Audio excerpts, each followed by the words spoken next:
ஒரு வருஷத்துக்கு முன்னாடி என் ஃப்ரெண்டோட கல்யாணத்துக்கு எங்கள் குடும்பத்துலேருந்து எல்லோரும் போயிருந்தோம்.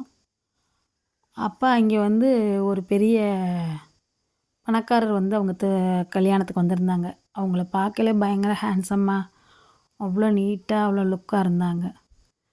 எல்லாருமே பார்த்து அவரை பார்த்து அவ்வளோ மரியாதை எல்லாம் செஞ்சாங்க. அப்புறம் கல்யாணத்தை எல்லாரையும் நல்லபடியாக நடத்திட்டு எல்லோரும் வீட்டுக்கு வந்தாச்சு.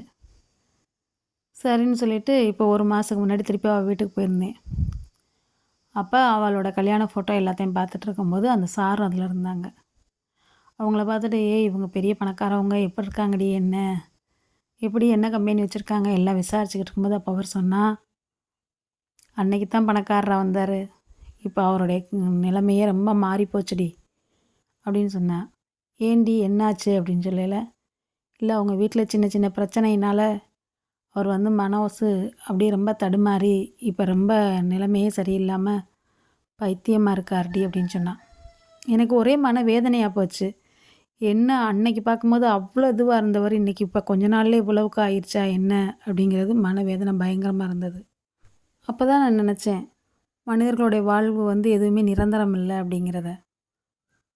நம்ம நல்லா இருக்கும்போதே நம்மளால் முடிஞ்ச நன்மைகளை 4 பேர்த்துக்கு செஞ்சோம்னா நிச்சயம் அந்த நன்மைகள் வந்து ஒரு நாள் இல்லாட்டினா ஒரு நாள் நம்மளை காப்பாற்றும். ரொம்ப நன்றி. அதனால் மேக்ஸிமம் எல்லாருமே நம்மளால் முடிஞ்ச நல்லதையே செய்வோம்.